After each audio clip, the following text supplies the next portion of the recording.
Hello! அனைவருக்கும் வணக்கம். இன்னைக்கு நான் தியேட்டர்ல பார்த்த படம் தான் மிஸ்டர் எக்ஸ். இது ஒரு ஸ்பை ஆக்ஷன் த்ரில்லர் ஃபிலிம். இந்த படத்தோட டைரக்டர் மனோ ஆனந்த். இதுக்கு முன்னாடி எஃப்ஐஆர்ங்கிற படத்த எடுத்திருக்காரு. இந்த படத்தோட ஆக்ட்ரஸ பத்தி நம்ம பார்த்தோம்னா, கௌதம் கார்த்திக், ஆர்யா, மஞ்சு வாரியர், சரத்குமார் இவங்கலாம் முக்கியமான ரோல்ல ப்ளே பண்ணியிருக்காங்க. படத்த இயக்கறதுன்னு பார்த்தோன்னா, ஒரு நியூக்ளியர் பாம் தயாரிக்கிறதுக்கான முக்கியமான டிவைஸ் ரஷ்யால இருக்கு. அதே டைம் இந்தியாவில G20 மாநாடு நடக்குது. அந்த டிவைஸை பயன்படுத்தி இந்தியாவில் இந்த G20 மாநாடு நடக்கும்போது ஒரு பெரிய அட்டாக் பண்ணணும் அப்படிங்கிறத திட்டம்.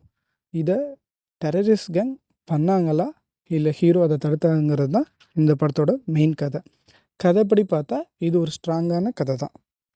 இந்த படத்தோட பாசிட்டிவ்னு நம்ம பார்த்தோன்னா, கௌதம் கார்த்திக் ரொம்ப சூப்பராக அருமையாக நடிச்சிருக்காரு. அவரோட சீன்ஸ் எல்லாமே ரசிக்கும்படியாக இருந்துச்சு. அடுத்து கிளைமேக்ஸுக்கு முன்னாடி ஒரு ஸ்பைனா என்ன, ஸ்பை என்ன பண்ணாங்க, ஸ்பை எப்படி மக்களை காப்பாற்றுங்கிற மாதிரி ஒரு 2 நிமிஷம் வீடியோ மாதிரி போட்டிருந்தாங்க. அது ரொம்ப நல்லா இருந்துச்சு. படத்தோட எண்டுலேயுமே ஸ்பை ரிலேட்டடான இந்த மூவி ரிலேட்டடான நியூஸஸ் எல்லாம் போட்டுட்ருந்தாங்க. அதுவுமே நல்லா இருந்துச்சு. படத்தோட நெகட்டிவ்னு நம்ம பார்த்தோன்னா, வழக்கமான ஒரு ஹீரோ டெம்ப்ளேட்டில் தான் ஃபாலோ பண்ணியிருக்காங்க. ஹீரோக்கு love, sentiment, emotional back story. அது கொஞ்சம் ப்ரெடிக்டபுளாக தான் இருக்குது நமக்கு. எதுவுமே இதுக்கப்புறம் என்ன ஆகும், இதுக்கப்புறம் என்ன ஆகுங்கிற மாதிரி இல்லை. கேரக்டர்ஸை டீப்பாக டெவலப் பண்ணல இவங்க. யாருக்குமே மைண்ட் ஸ்ட்ராங்காக நமக்கு நிற்கல எந்த கேரக்டருமே. நிறைய லாஜிக் மிஸ் பண்ணியிருக்காங்க. லாஜிக்கோடு நீங்கள் ஒவ்வொரு சீனும் நீங்கள் பார்த்துட்டே வந்தீங்கன்னா, எந்த சீனுமே உங்களுக்கு பிடிக்காது.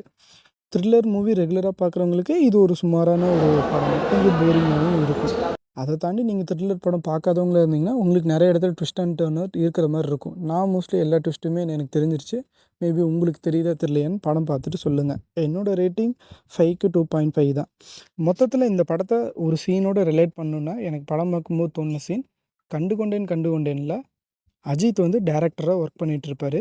அப்படி டேரக்டராக ஒர்க் பண்ணும்போது ஒரு ஹீரோ பெரிய ஹீரோ வச்சு படம் பண்ணும்போது அந்த ஹீரோ சொல்லுவார், எனக்கு ஓப்பனிங் சாங் எனக்கு வேணும் அப்படின்னு சொல்லுவார்.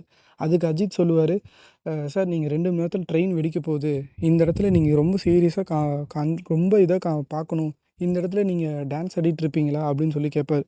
ஸோ அந்த டைலாக் தான் இந்த படத்தில் வைக்கணும்.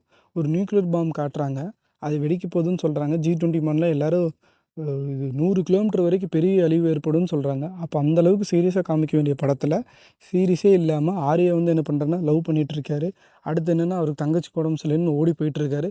இந்த மாதிரி நிறைய மிஸ்கன்செப்ஷன் சீன்ஸ்லாம் நிறைய இருக்குது. லாஜிக்கே இல்லை. ஸோ இந்த இடத்துலலாம் இவங்க இம்ப்ரூவ் பண்ணியிருக்கலாம். பட் மிஸ் பண்ணிட்டாங்க. பட் ஆல் ஓவர் இது ஓகேங்கிற ரகமான ஒரு படம் தான்.